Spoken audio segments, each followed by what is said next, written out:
الحمدللہ ہم شکر ادا کرتے اللہ نام سے کہ اللہ نے ہمیں ایک آزاد وطن دیا اور اس پاکستان کا جو ہمارے وجود میں آ گیا تو یہ صرف اس وجہ سے کہ ہم اپنی عبادات اور رہن سے ہم فخر کرتے. یہ آزادی ان لوگوں سے پوچھے جو ملک جس ملک پہ لوگوں نے قبضہ کی ہو کافر اس پہ پابندی لگائی, اس کے بچوں پہ, اس کی عورتوں پہ, اس کی کوئی چیز محفوظ نہیں ہے.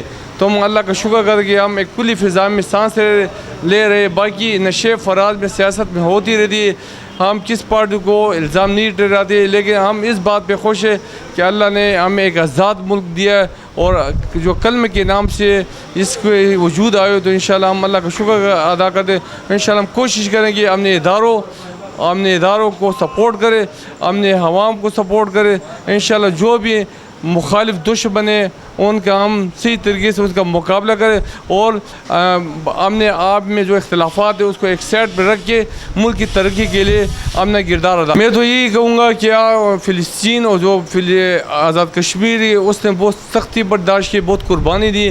انشاءاللہ ان کی قربانی کبھی رہ گئی نہیں جائے گی. ایک دن جس طرح پاکستان وجود میں آ گیا انشاءاللہ اس کو بھی ایک اپنی اسلامی مملکت ہوگی.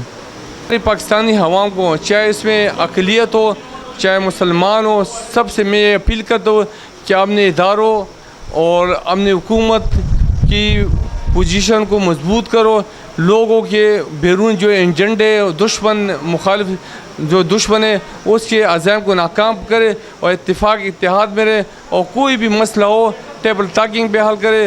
یہ حکومت ہماری, یہ پاکستان ہمارے, پاکستان ہوگا انشاءاللہ ہم ہوں گے. میں سب سے اپیل کرتا ہوں کہ کوئی کس پارٹی کے بہکاوے میں نہ آ جائے اور پاکستان کی ترقی میں اپنا کردار ادا کرے.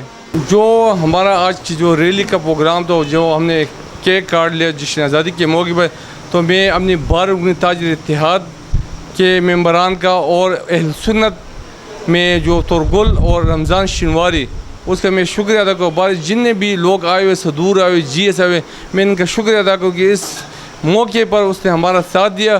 اور میں خاص کر ایس پی ٹریفک سید خان صاحب کو شکریہ ادا کروں کہ اس نے ٹائم نکال کے ہمارے اور یہ 14 اگست کی خوشی میں ہمارا ساتھ دیا.